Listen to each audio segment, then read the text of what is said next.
Hello friends, मैं सुमन कुशवाहा आपके अपने यूट्यूब चैनल जीएस क्लासेज में स्वागत करती हूँ। हमारे जो भी भाई बहन चैनल पर नए हैं तो चैनल को सब्सक्राइब ज़रूर कर लें और साथ ही साथ वीडियो पर लाइक और कमेंट ज़रूर करें। तो फ्रेंड्स, आज की जो हमारी सीरीज़ चल रही है सुपर टेट लेखपाल और रेलवे स्पेशल सीरीज, उसमें हम लेकर आए हैं वायुमंडल की संरचना से संबंधित बहुत ही महत्वपूर्ण प्रश्न। तो वीडियो को स्किप बिल्कुल भी ना करें और ये क्वेश्चन सभी परीक्षाओं में पूछे जा चुके हैं और बहुत ही सिलेक्टेड क्वेश्चन हैं। तो चलते हैं अपनी क्लास की तरफ, देखते हैं फर्स्ट क्वेश्चन हमारा है, वायुमंडल के किस भाग में जलवाष्प की कुल मात्रा का 90% भाग विद्यमान रहता है? आयन मंडल में, ओजोन मंडल में, क्षोभ मंडल में या समताप मंडल में?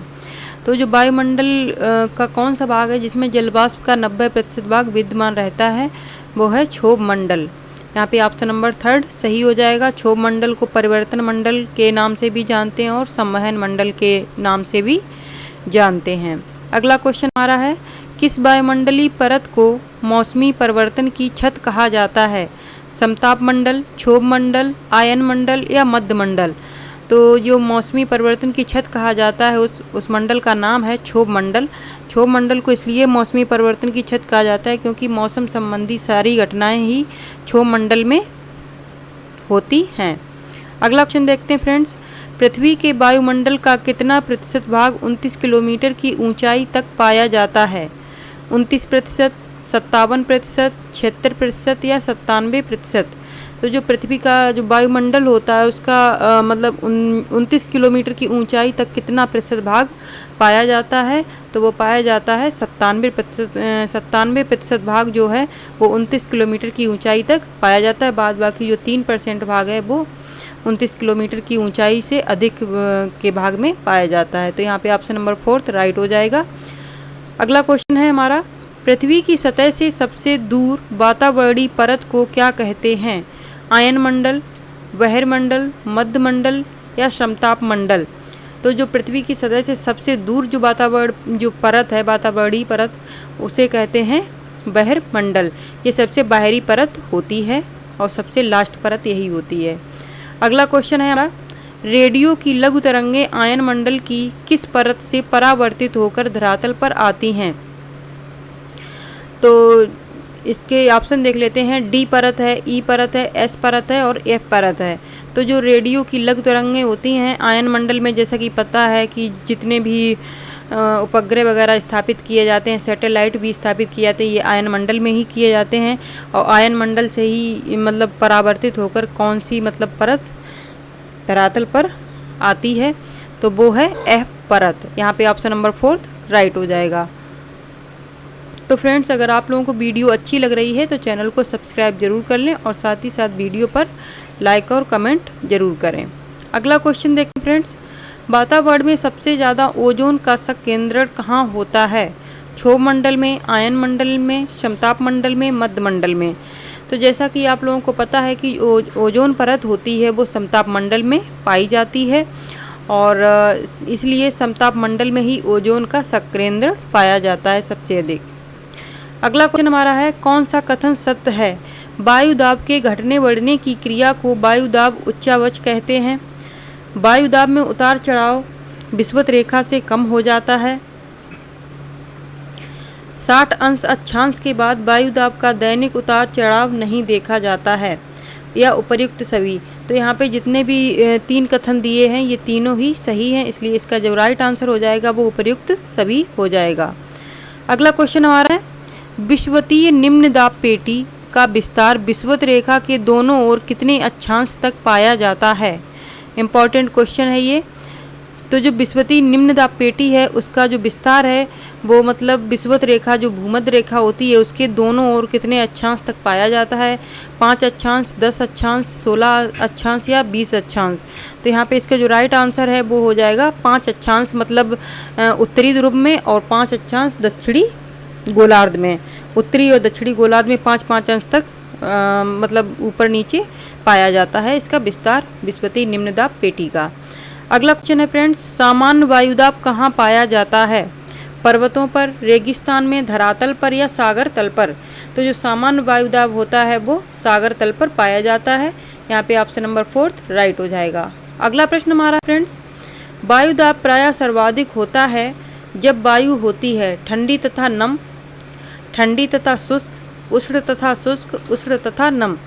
तो वायुदाब सबसे ज़्यादा जब होता है जब वायु होती है ठंडी तथा शुष्क होती है, तब वायुदाब सबसे अधिक होता है। यहाँ पे ऑप्शन नंबर 2 सही होगा। अगला क्वेश्चन हमारा है, वायुमंडल में सर्वाधिक मात्रा में कौन सी गैस होती है? ऑक्सीजन, हाइड्रोजन, कार्बन या नाइट्रोजन। तो जैसा कि आप लोगों को पता है कि वायुमंडल में सर्वाधिक मात्रा में नाइट्रोजन गैस पाई जाती है, जिसका प्रतिशत होता है 78%। अगला क्वेश्चन हमारा, डोलड्रम क्षेत्र की विशेषता क्या होती है?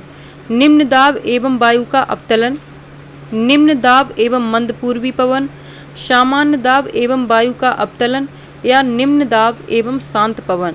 तो जो डोलड्रम जो पेटी होती है या क्षेत्र होता है, उसकी विशेषता होती है निम्न दाब और शांत पवन। ऑप्शन नंबर 4 राइट होगा। अगला क्वेश्चन हमारा है, विश्व के सभी उष्ण मरुस्थल किस पेटी में स्थित हैं? ये भी इम्पॉर्टेंट क्वेश्चन है। यहाँ पे ये पूछा जा रहा है जितने भी उष्ण मरुस्थल हैं, तो ये जो मरुस्थल हैं वो किस पेटी में स्थित हैं? विषुवतीय निम्न दाब पेटी, उपोष्ण कटिबंधीय उच्च दाब पेटी, उपध्रुवीय निम्न दाब पेटी या ध्रुवीय उच्च दाब पेटी।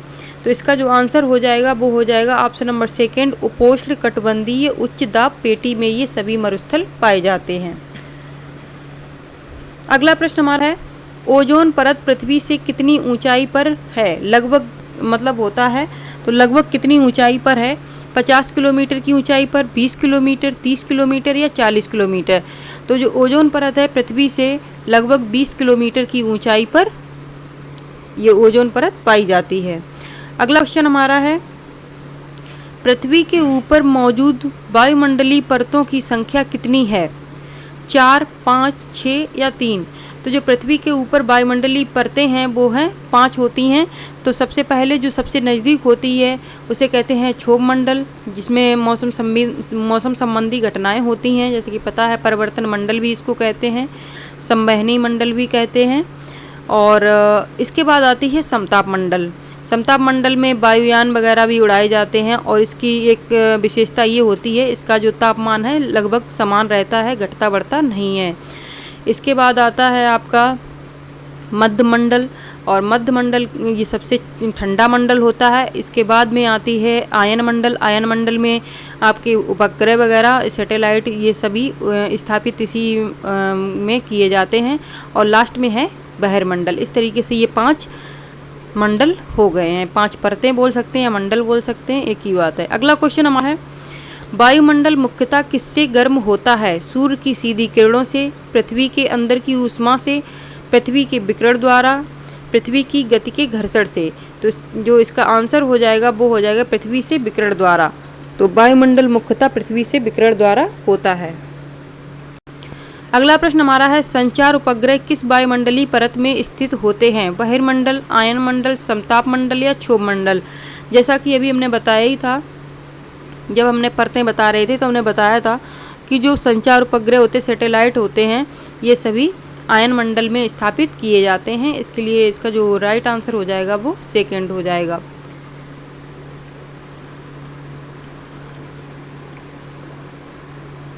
अगला क्वेश्चन हमारा है, क्षोभ मंडल वायुमंडल का निचला हिस्सा है जिसकी ऊंचाई भूमध्य रेखा पर कितनी है? 10 मील, 9 मील, 8 मील या 7 मील। तो क्षोभ मंडल जो वायुमंडल का सबसे निचली परत मान सकते हैं या सबसे निचला मंडल है ये, और इसकी जो ऊंचाई है भूमध्य रेखा पर वो है 10 मील। यहाँ पे ऑप्शन नंबर 1 सही हो जाएगा। अगला प्रश्न देखते हैं फ्रेंड्स, वायुमंडल की किस सतह में तापमान में उतार चढ़ाव नहीं होता है? मध्य मंडल में, बाह्य मंडल में, समताप मंडल में, क्षोभ मंडल में। ये भी क्वेश्चन अभी हमने बताया था कि एक ऐसा मंडल है जिसमें तापमान में उतार चढ़ाव नहीं होता है, वो है समताप मंडल। लगभग समान इसका जो ताप रहता है, इसीलिए इसका नाम है समताप मंडल। अगला क्वेश्चन हमारा है, वायुमंडल का सबसे ठंडा मंडल कौन सा है? आयन मंडल, मध्य मंडल, समताप मंडल, क्षोभ मंडल। वायुमंडल का जो सबसे ठंडा मंडल होता है वो है मध्य मंडल।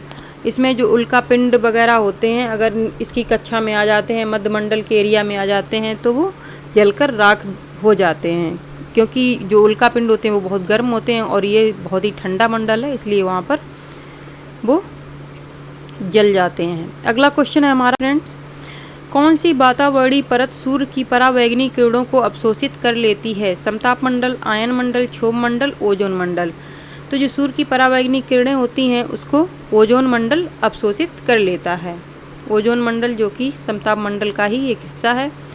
अगला क्वेश्चन है फ्रेंड्स, ओजोन परत के प्रतिवर्ष 7% की दर से अपक्षय के कारण उसमें 10 मिलियन वर्ग किलोमीटर आकार का एक बड़ा छिद्र बन गया है। यह छिद्र कहाँ स्थित है? अंटार्कटिका के ऊपर, ध्रुवों के ऊपर, आर्कटिक के ऊपर या अमेरिका व यूरोप के ऊपर?